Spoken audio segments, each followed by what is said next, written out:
Big second half. Big second half coming up for the Padres. John and Jim with you on the wrap-up show. This is an all-star edition, a morning edition.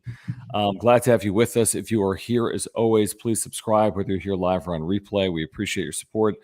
Smash the like button for us, and you can follow us on Twitter or Threads at John Schaefer, at Jim Russell SD. If you're here live, we appreciate the super chats. Just click the $sign below the chat box. If you're here on replay, we do appreciate the super thanks, but Jim, the All-Star game is tonight, but more importantly for the Padres, they will start a 10-game road trip on Friday with the first of 4 in Philadelphia. Huge stretch, obviously, out of the break into the trade deadline and these 72 games in the second half. Can the Padres, in fact, make a run or not based on what we saw to close the first half? The only reason why you would say, like, at this point in time, have any faith and any hope is because of the 6-game homestand they just had. Because you needed to have something kind of like that. You need to have something bigger and more sustained, like longer, to really drive home the hope. But if they didn't have a 5-1 homestand, say they had a 4-2 homestand, I mean, that would have been good, but I think that you need to put your foot on the gas pedal here and go 13 of 15. Right? You need to have that type of stretch to get yourself back into this thing truly. But the good news is they're on that kind of stretch right now. It's just that the All-Star break happened and they have to go on a 10-game road trip right out of the All-Star break. So it's not going to be easy. And you hope that the All-Star break and the 5 days off here, or 4 days off, or however many days off that is, doesn't halt this team's momentum that they kind of built a little bit over here over the last week. So maybe rest is a good thing, but I know that if I'm a hitter, like, I don't know, Manny Machado, I want to keep playing, even though I'm sure that he could obviously use the rest as well. Yeah, I think I agree with you. I mean, I think when you look at the second half, here's the thing. They've got 43 wins. Is that right now? 43 and 47, yeah. So, and we talked about this. I mean, realistically, to have a shot, they'll need 87 wins. That may not be enough, but I can tell you this: less than that will not be enough. So to get to 87, I mean, we could just all do the math together. That's 44 and 28. It will take nothing less than 44 and 28. That is just the honest truth. That's 6-11 baseball. That would be the second best record in the National League right now, I believe, behind the Atlanta Braves. So that's what's in front of them. They basically have to play 600 baseball. And these first 2 games are crucial. I would say even the first 4 games we talked about a little bit, maybe 2 nights ago on the wrap-up show. We talked about it yesterday on John and Jim. It's these 4 games against the Phillies because you've got teams in front of you, including Philadelphia, that if you lose a series to the Phillies, which means you lose 3 out of 4 or worse, I mean, you've really put yourself in a spot where you're going to have to play like 650-plus baseball to make the postseason. So right out of the gates, and we'll see. I mean, looking at the rotation, as good as Blake Snell has been, as good as, Joe Musgrove has been recently. We'll see about Darvish. We'll see if they can get Waka healthy. We'll see about Lugo. I mean, they cannot get off to a similar start to the first half and the second half, or the season will be over. I mean, I think you can write them off at the end of this 10-game road trip if they go 3-7, or they can keep their season alive by going something like 6-4 or better. But they go 3-7 on this trip, and we can start talking about 2024. That's what I'll do. Yeah, you can't have a 3-7 10-game stretch for the rest of the season. You just can't. You got to have, mostly 7-3 stretches for the next 2 months for 10-game stretches. You just have to. The comments by Mookie Betts and Freddie Freeman the other day at the All-Star game, at the Home Run Derby, about, hey, yeah, of course the Padres are going to be there. Of course they're going to be there. Are they? I think I still have to see a little more before I can truly say that. It's a little bit of caution here, but I definitely feel better about their situation after going 5-1, and especially with Manny Machado playing out of his mind. Because what do we always say? This team goes as Manny goes. When Manny's hot and when Manny's rolling, everything's great around him. But when he's not, it seems then the stuff starts popping up, right? Like this here, this there, this there. And right now, Manny's in one of those hot stretches. So you hope that continues on this road trip, because man, if they go 6-4 on this road trip, you feel damn good about yourself. Mm-hmm. Home taking on Pittsburgh and Colorado or whoever else they play right Maybe the before the Texas trade deadline. Rangers. That's right, Texas Rangers. Yeah, Yep. that's when they do the Bochy ceremony, Hall of Fame. Hall of Fame weekend. Yep. Yeah, so you still feel good. And by no means is like the job done because you're still under 500 if you go 6-4 on this road trip. But you're starting to chip away, and then at some point you're gonna have to go boom, big stretch, big hot stretch coming up.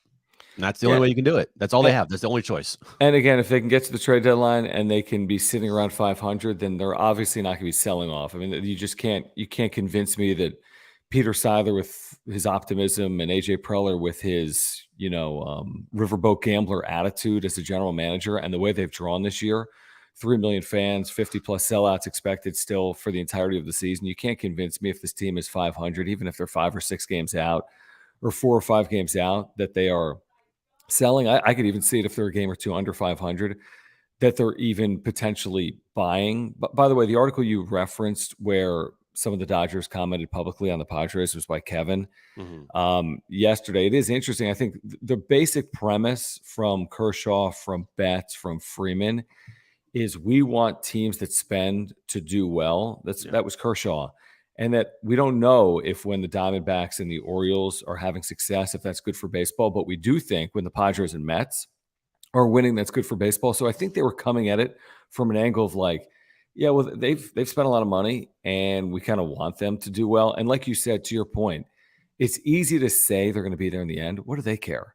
At the end of the day, it's not their clubhouse. It's not their season. It's easy. And this is a team they lost to last year in the postseason. So I think it's just about giving them their flowers. But it's easy to say from the outside. Do you think the Dodgers are sitting there like, man, yeah, the Padres didn't make the postseason? Right. I mean, they ultimately don't care. So, I think that from like Kershaw's perspective, he's like, hey, listen, they've spent $250 million. I'd like to see them succeed. And that's almost like a selfish way to look at it as a veteran. And from the Dodgers perspective, it's like, well, we saw what they were capable of last year. And sometimes teams turn it on later than others. But what do they care if the Padres at the end of the day are in the postseason or not? I don't think they do. Yeah, I don't think the organization, the Dodgers, at the end of the year, if the Padres don't make it, are having a meeting like, guys,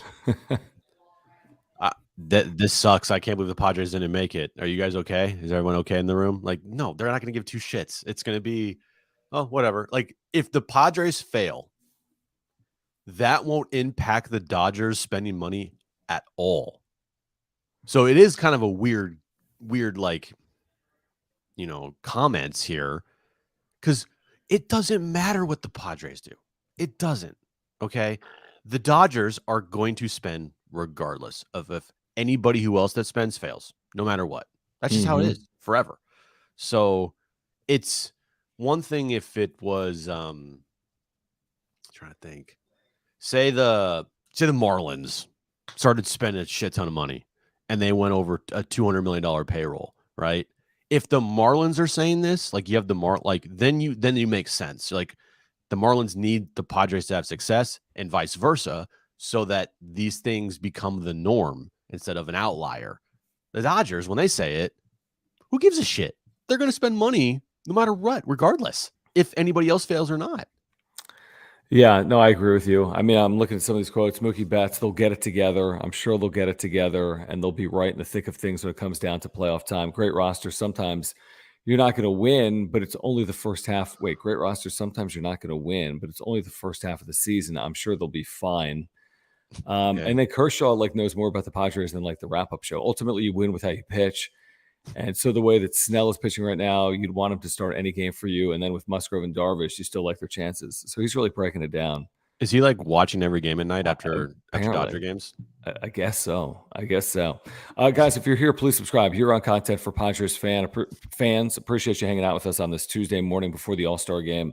Also, please smash the like button for us. You can follow us on Twitter at John Schaefer, at Jim Russell SD. We appreciate the super chats.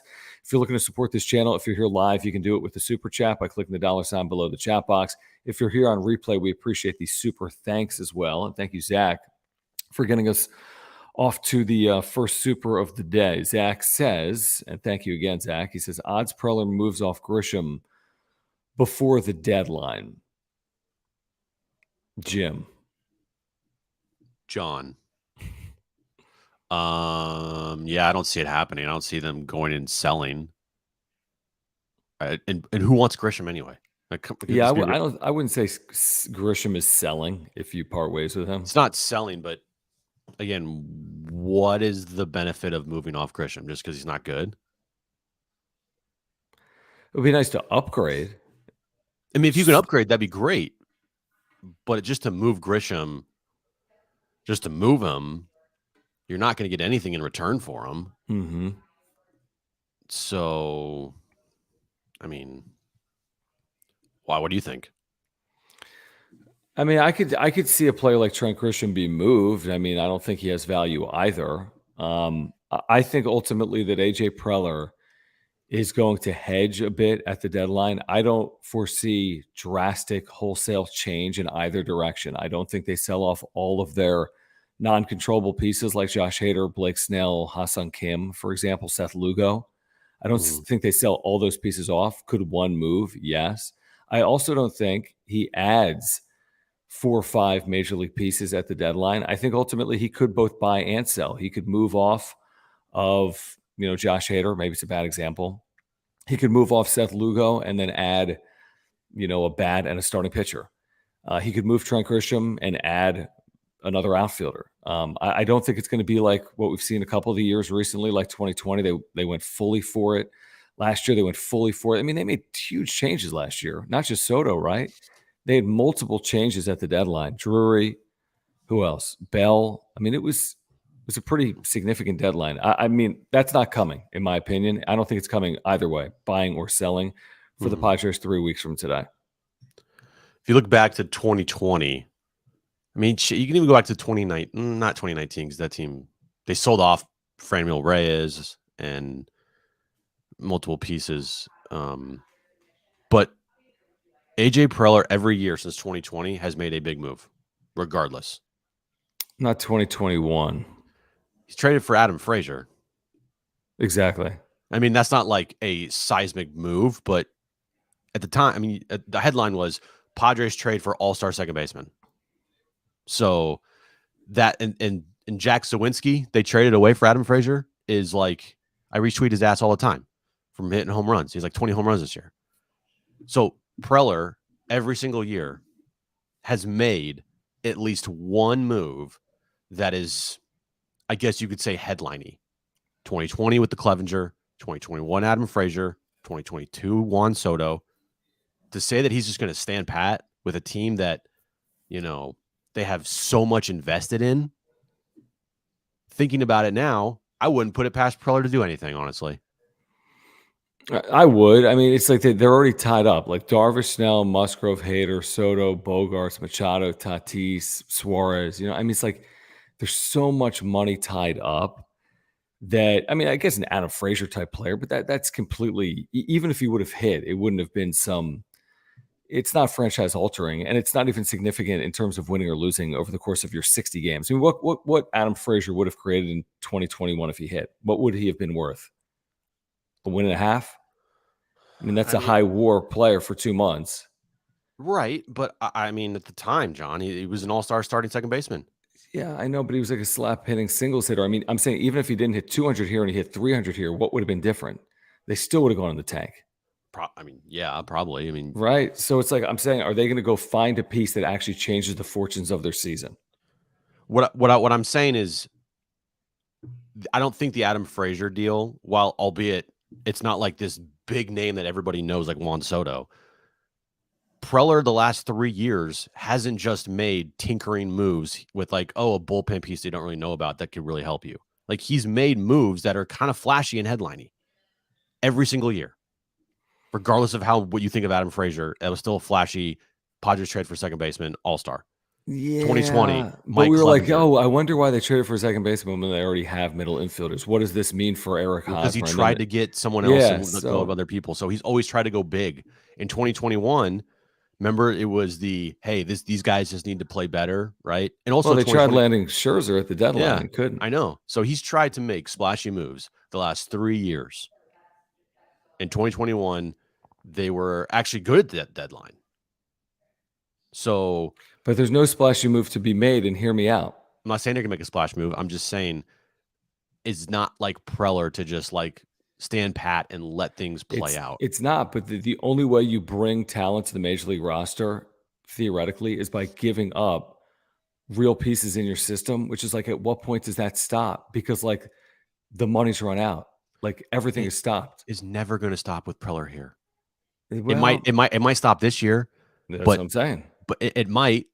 But over the course of the however long he's here for, probably for another 100 years, because Peter Seidler will give him like stake in the franchise, right?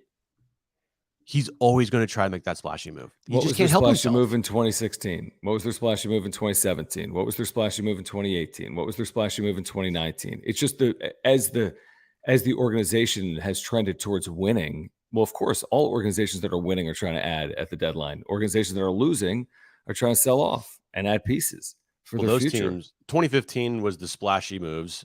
Yeah, They in the trade offseason. everybody.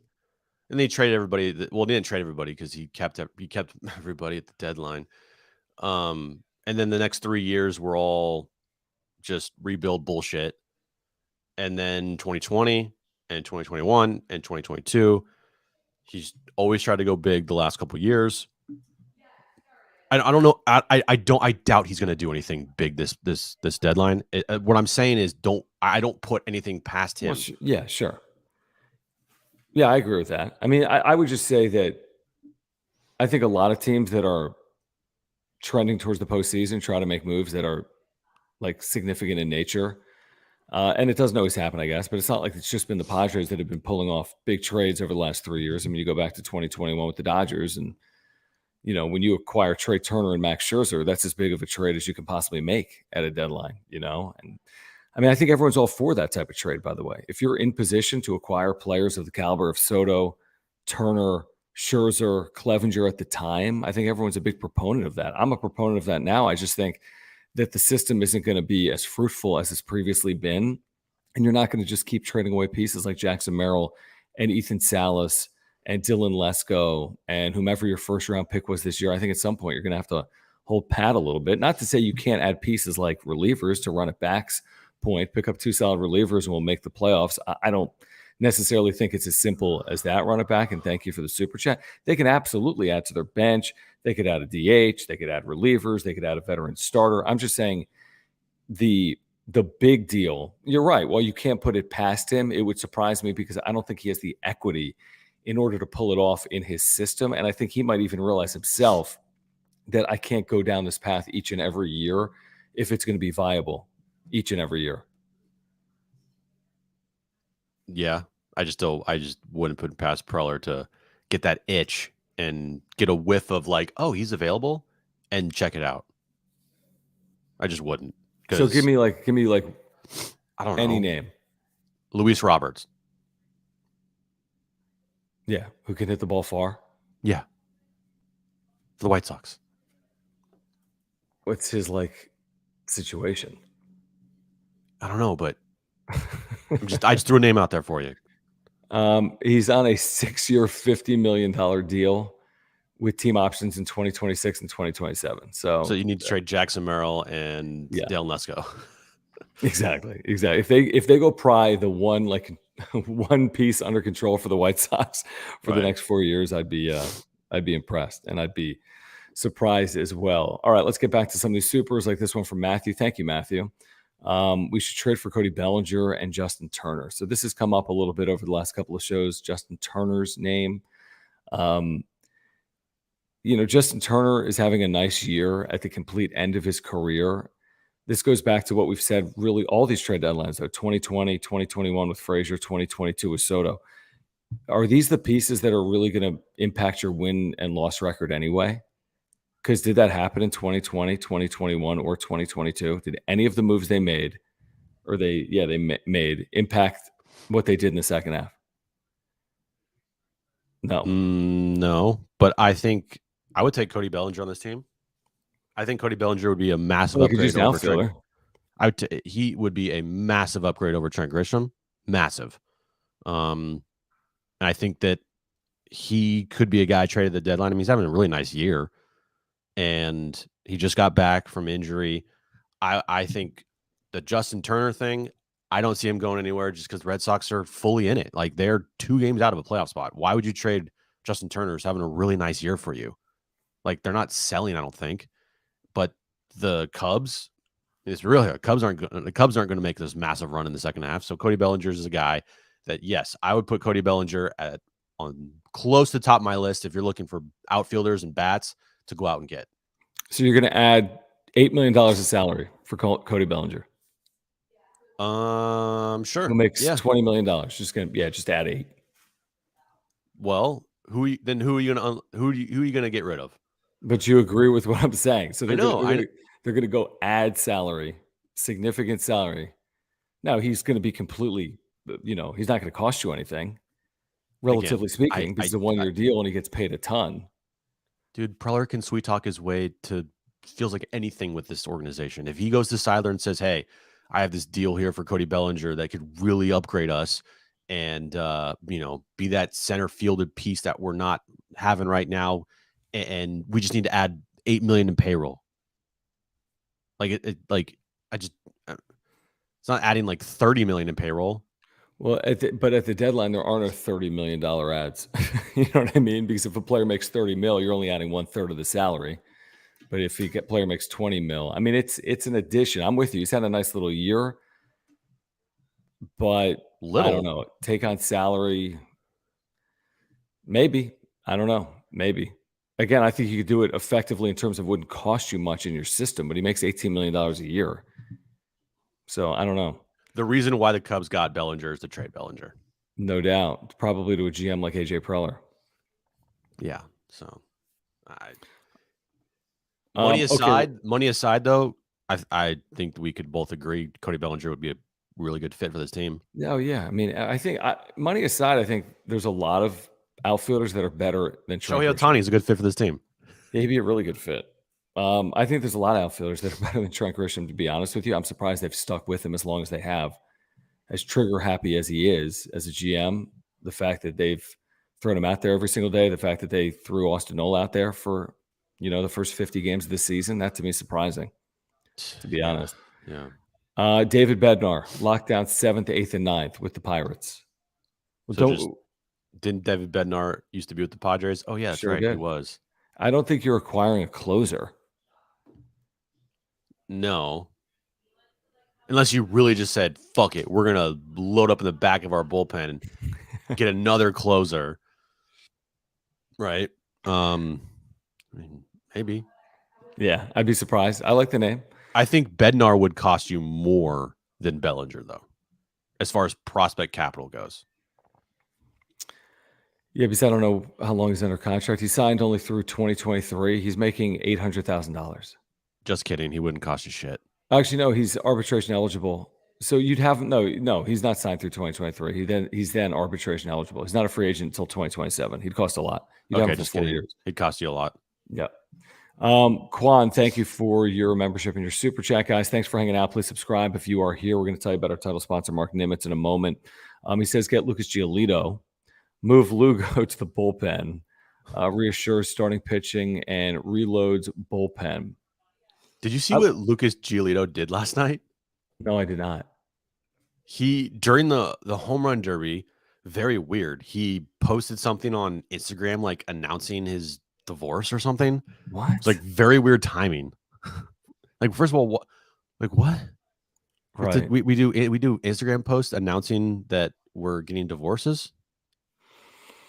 I don't, but maybe he does. That's very weird. During the All-Star game? During the All-Star game last night, yeah, he taught this huge post about him and his wife getting a divorce. I was like, well, okay, that's bizarre. As J-Rod just hits another 500-foot home run. Well, look at it this way: he's had a very nice year. He's a free agent at the end of this season. He's only making $10 million this year, so he'd be owed $3 or $4 million. He's got a 2.8 WAR. He's made 19 starts for the White Sox. It's an interesting name. I think they could absolutely add starting pitching. I think there's no question about that. As good as their starting pitching has been, they're one starting pitcher ineffectiveness or injury away from pitching Ryan Weathers in the second half of the season, that will not get you to the postseason. So I wouldn't be surprised if they added a back end piece. That's not Giolito. That's more of a front end piece. But I wouldn't be surprised if they added depth to the rotation, which also then helped their bullpen potentially with something like Lugo. I think it's a good point.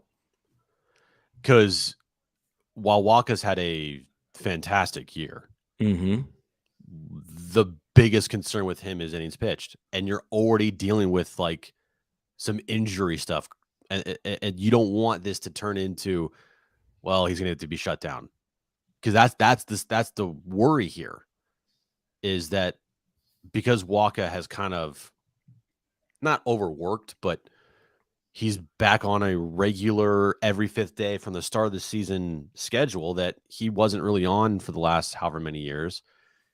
He hasn't pitched over 126 or 7 innings in like 8 years, and he's already at around 80. So that would be something, getting a starting pitcher, that I think they kind of need if they make a run here up until the trade deadline, because counting on Lugo, who has not pitched over 100 innings more than one time in his career, and Michael Waka, who is dealing with shoulder fatigue and kind of an inning limit here, and then Yu Darvish, who's having a down year. You need another starter if you're going to make a run here, if you're in it, if you play good baseball to the trade deadline. It's just going to be interesting to see like what they prioritize, because like we're all saying, well, they could use a starting pitcher in the back. They could use a reliever, obviously, based on the leads they've blown, the injuries they've had. They could use a DH. They could upgrade their bench. They could upgrade behind home plate. So a lot of things they need to do. That's the thing. And I don't see how they're going to do all of that. And maybe nobody addresses all of their needs.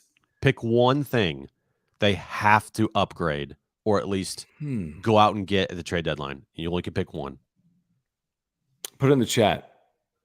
Yeah, you're basically saying starter, reliever, and maybe pick the position if you're picking a position player. Is it center fielder? Is it DH? Catcher? Is it catcher? Yeah. Yeah, I don't know. I mean, what would you pick if you were picking just one? I think you're going to say bullpen. Just one?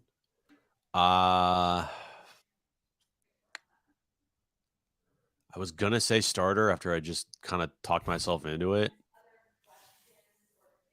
But just looking at the last couple of weeks here and knowing how fragile it is, I think I picked bullpen. I don't know, man. It's hard for me. I'm tempted to add to the offense. Even though, you got the big four and the offense has been better for the last month, I just feel like there's black holes, the bottom third of the lineup. Like if I can get one piece that can hit, easier said than done. It's not like Drury changed everything, Bell changed everything, Soto changed everything. They really struggled to hit. So that means last 2 months. You have complete faith in Steven Wilson and Robert Suarez coming back and being fully healthy. No, I don't. I really don't. Yeah, I don't. That's why if Robert Suarez was healthy, then I would go. I'd go starter. Look what happened last year in the postseason. You got your ass bit because you didn't have a starter. So I'd go starter. But I had no idea what you're going to see from Robert Suarez when he comes back, or if he ever comes back. Steven Wilson coming off of an injury here, like you're never going to see Drew Pomeranz ever again. You need some more help in that bullpen besides Josh Hader. Yeah, the issue is, and I forget some of the names, but he's acquired relief help over parts of the last 3 years, and he's acquired some pitchers that haven't worked out. Right? Like, who did he trade for 2 years ago that had like a 1 ERA and was then awful in the second half? Who did he say that again? He traded for a reliever with like a 1 ERA, and then he was terrible in the second half. I forget who it was. Veteran reliever he traded for in 2021. He was terrible. Oh, Daniel Hudson. Yeah, and then so like he's, there've been some. It's not like you can guarantee whoever you trade for is going to be effective in your bullpen either. I'm with you on Wilson and Suarez, but is Daniel Hudson a better option? Like at the time, it seemed like a better option. Then all of a sudden, he can't hit the side of a barn with his pitches. Right. So, but again, I think you take shots in the dark with the relievers because it doesn't cost you that much at the end of the day. Yeah. Okay, let me tell you about our title sponsor, Mark Nimitz, at Farmers Insurance. Whether you have auto, home, renter's life, earthquake, whatever your insurance needs are, you need to get in contact with the San Diegan, who is a lifelong Padres fan. That is our title sponsor here on the Wrap-Up Show. Mark Nimitz. I've had a homeowner's and earthquake insurance policy through Mark for about 2 years. I've had a life insurance policy through Mark for about 6 or 7 months at this point. He's a great insurance agent. You can take that from me, and he can save you money. I'm talking about $600, $700, $750 or more just by switching your insurance over to Mark. If you support our channel, please support our local partners that are Padres fans like Mark Nimitz at Farmers Insurance. Whatever it is, you can click the link in the description down below to get to his website, which you see on screen. You get free quotes online or free quotes by calling Mark. And if you call Mark, he will talk to you about your insurance. He will talk to you about the Padres as well. So if it's a renewal, the next time you have a renewal, before you just renew, get in contact with Mark. If you want information on a new policy, Mark is a great insurance agent. Again, I had a claim in here last year. He made it super simple and easy. It would have been a disaster without the service of Mark Nimitz at Farmers Insurance. So please, if you have insurance needs, please support our title sponsor. Yeah, all his information always is above my head. If you want to reach out to Mark, just go to mnimitz@farmersagent.com, or you can give him a call there, 858-866-8147. When you reach out to Mark, let him know that John and Jim from the Wrap Up Show sent you. All right, thank you, Mark. Let's get back to some of these supers, guys. Please subscribe if you're here. We appreciate the supers. Click the $sign below the chat box. This turned into a trade deadline special. And for $1.99, Justin will send us down the path of talking about Shohei Ohtani. We need a DH and a starter. Ohtani question mark. Just, I like that, Justin. Just throw it out there. I mean, what do you think? Have you ever thought of the name Shohei Ohtani? Jim, what do you think? I mean, they need a DH. They need a starter. I kind of like it. I feel like he probably could help you out offensively. I think he could pitch for you. Yeah, I think it would. I think it would be a win for the Padres if they landed him. A couple prospects to get done. Do you think? And maybe you include Grisham.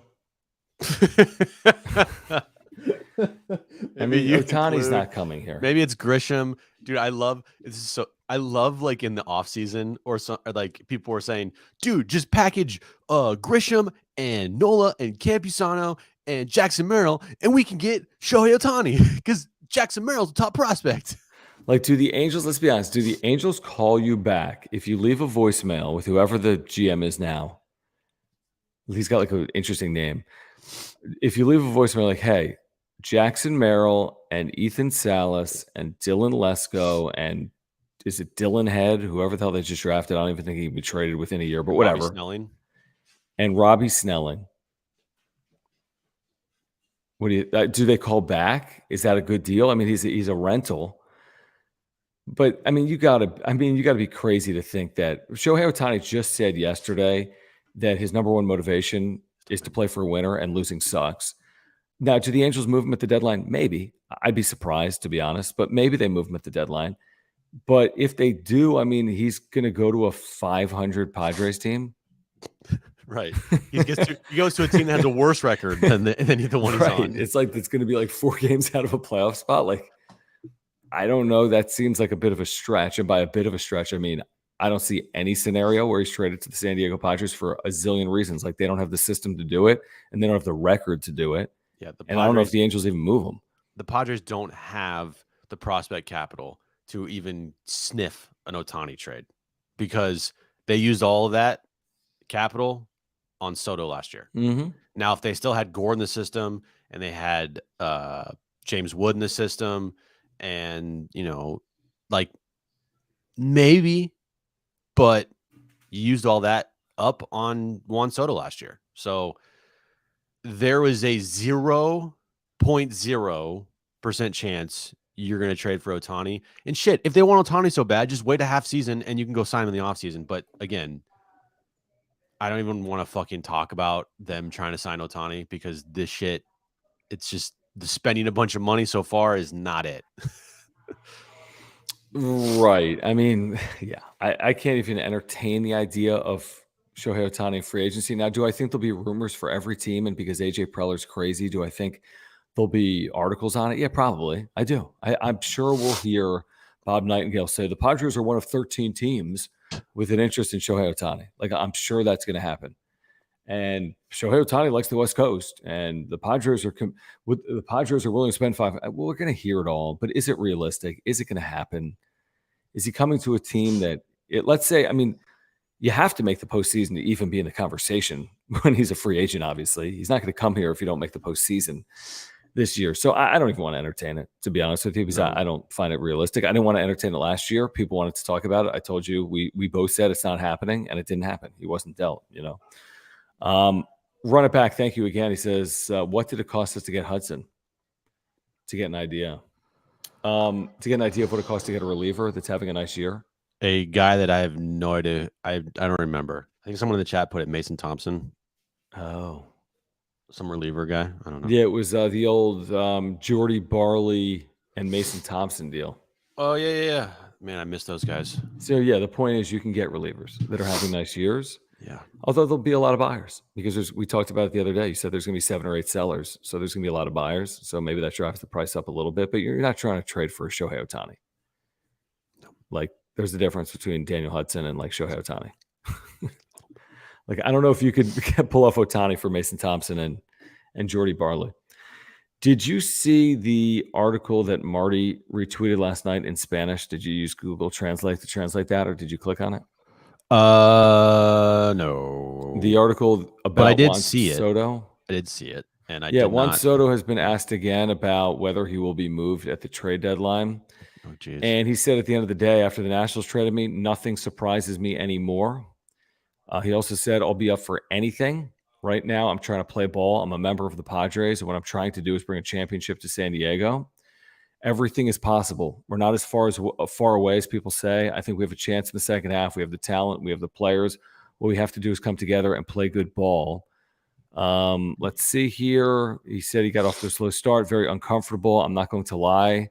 They were very difficult moments, but thank God we were able to make the adjustments, get ahead, and have a good first half. I think he's talking about himself when he says it that way. Yeah. We had a good first half.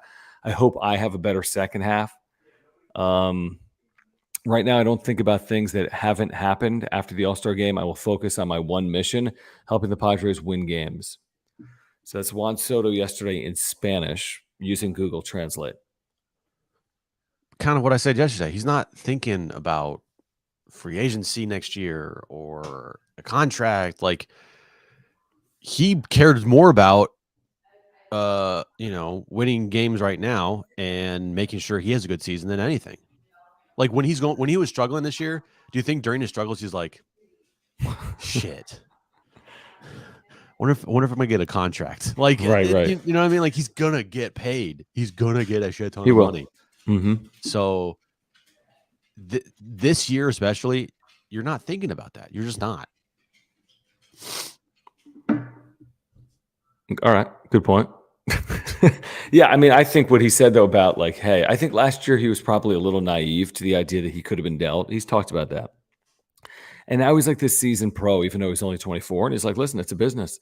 Mm-hmm. I don't think Juan Soto's getting traded, but we don't know for certain. Everything we said about AJ Preller, his willingness to buy, could he, in the same breath, have a willingness to pull off some massive move and sell off a piece if this team really doesn't perform out of the gates in the second half? Utterly shocked. Me too. Like, jaw on the floor, speechless. I don't know how to comprehend what the fuck just happened. Shocked. Even if they fall 10 games under. Yeah, because you made a good point the other day. It's all about 2024. Where you're just going to regroup. Like, at that point, you're going to sell off Snell and Hader because they're not going to resign here, so you can get something for them because they're not going to be here in 2024. But Soto, like, you got to the mindset for this organization can't just be like, well, fuck it, we tried, so we're just going to give up on the next 10 years. Like, they're going to have to regroup here and try to win next year, and Soto's a big part of that. Yes, I mean, there is no going punting on next year. I'm looking at it right now from MLB trade rumors. I mean, they're like $200 million in for next year. You know what I mean? It's maybe not that high, but it's a big, big number. They're pot committed. Cronenworth, Suarez, they're pot committed. Yes, I mean, yeah, that's why I'd be utterly shocked because I think 2024 their motivations are the same as 2023, which is to get to a World Series and/or win one. So just because you're having a bad 2023 doesn't mean you're going to then rebuild for 2024. That doesn't make any sense to me, the way they've spent. Guys, we want to tell you about our partners here in the wrap-up show, including our friends over at Aura. Their co-founder, Will, is a huge Padres fan, a native San Diegan. They've got offices right here in San Diego and Liberty Station, a great company that's done business with us for the better part of the last 2 years. And it's always great to support what they're bringing to our listeners, because they have great products. You can take that from us. I've been taking their probiotic literally every day for over a year for digestion and heart health and mental clarity. All of their products are plant-based nutritional products, every single one of them. So whether it's the probiotic or the pre-workout supplement or the proteins for after workouts or the omega-3 oils, if you're taking fish oil, they have omega-3 oils. If it's the sleep pills, immunity pills, and they have more. You can go to ora.organic. You can click the link in the description down below. You're trying to get healthier yourself, your spouse, your family, your friends. Great way to support our channel as well. Check it out as you watch the wrap-up show. See how they can help you get healthier here in 2023. 20% off. Also, their subscriptions right now at ora.organic. So if you're looking to get healthier, if you want to support the channel, make sure to check them out, ora.organic, or click the link in the description down below. Yeah, they have everything you need to live a healthy lifestyle. If you guys want to get healthy, start taking some supplements, go to Aura, www.ora.organic. It's the cleanest on the market, plant-based, organic. The pre-workout that I take, the raspberry lemonade flavor, delicious, and it gives you everything a pre-workout you want from it, but not all the bad side effects that other pre-workouts give you, like that dramatic crash after you're done with your workout. So go there right now, check out some of their stuff, pick up some stuff, and you'll thank us later. I'd like you to entertain this. What, like how should I entertain it? By responding to it. No. It's not happening. It's not. It's That's like whatever you're thinking is not happening. That's like MLB The Show. Like, hey, I'm going to trade Soto for Ohtani in MLB The Show.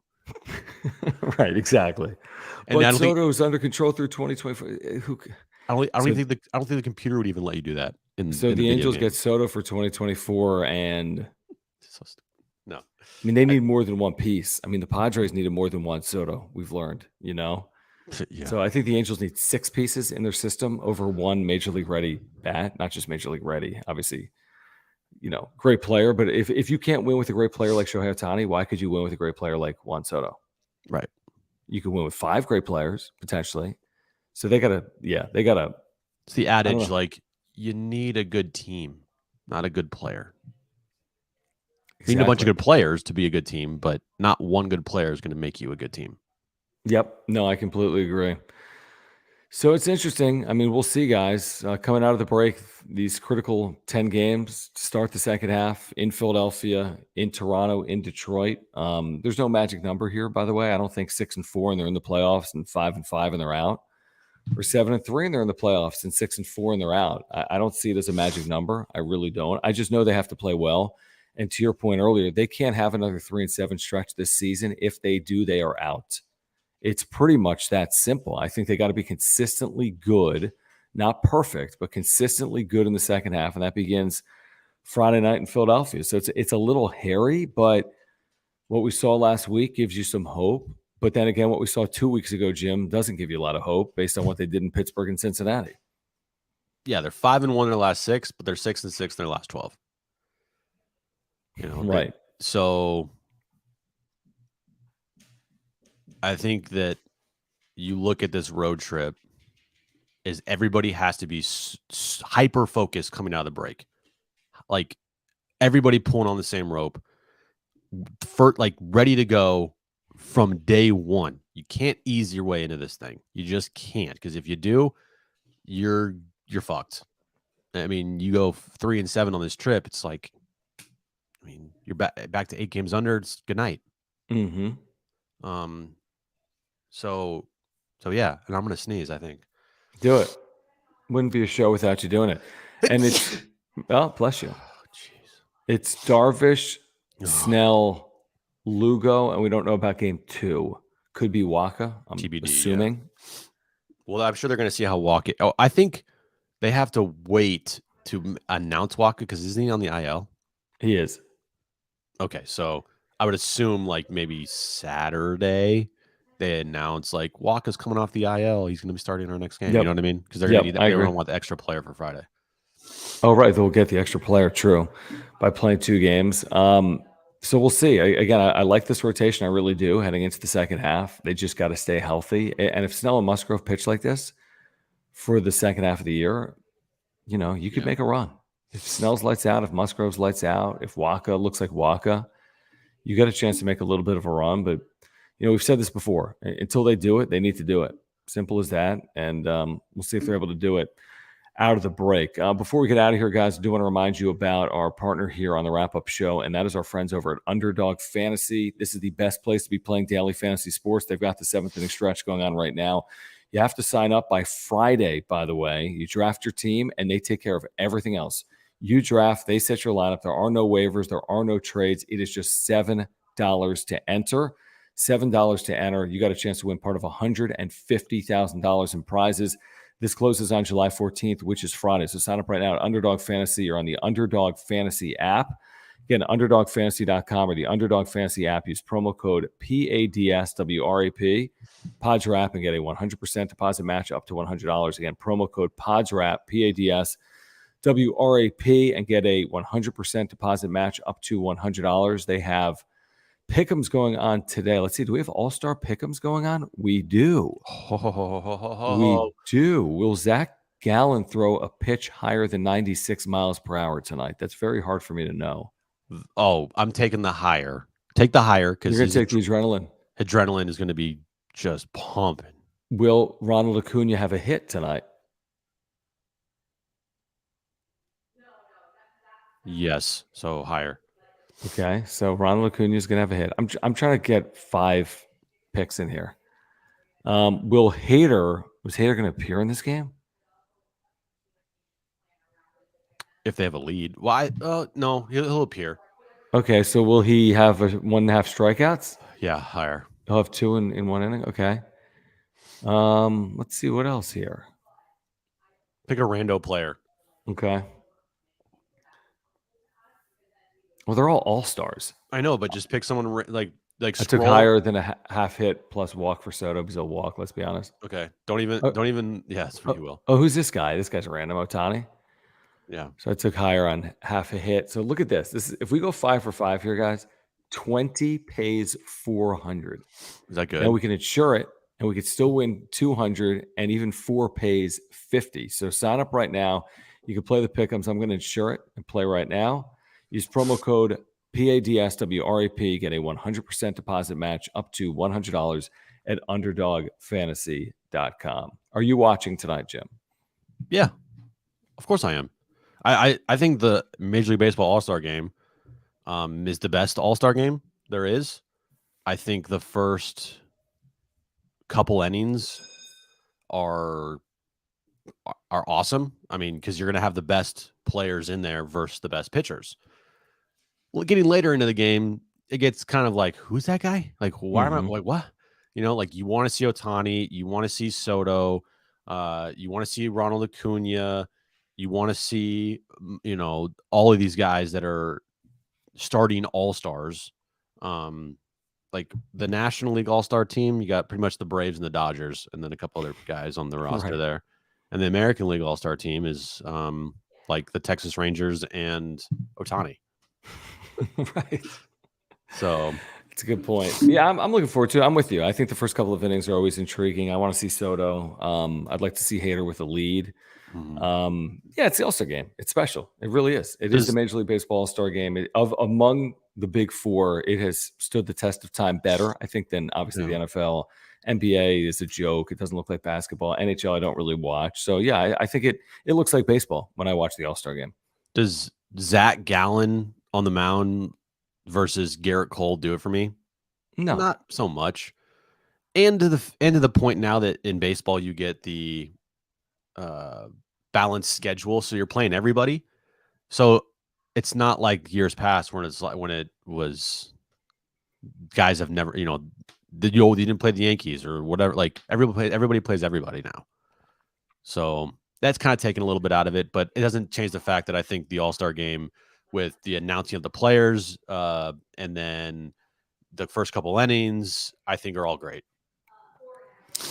All right, that'll be tonight. We'll be talking about today on John and Jim, 3 to 6, San Diego Sports 760. We'll be talking about the second half and the trade deadline as well, what it means for the Padres, what direction they go. So please do join us today on the radio, San Diego Sports 760 from 3 to 6 p.m. Of course, we'll be back with you on the wrap-up show later this week following Game 1 of the Padres-Phillies series from Citizens Bank Park in Philadelphia. That'll be on Friday afternoon. We'll have a wrap-up show for you on Friday night.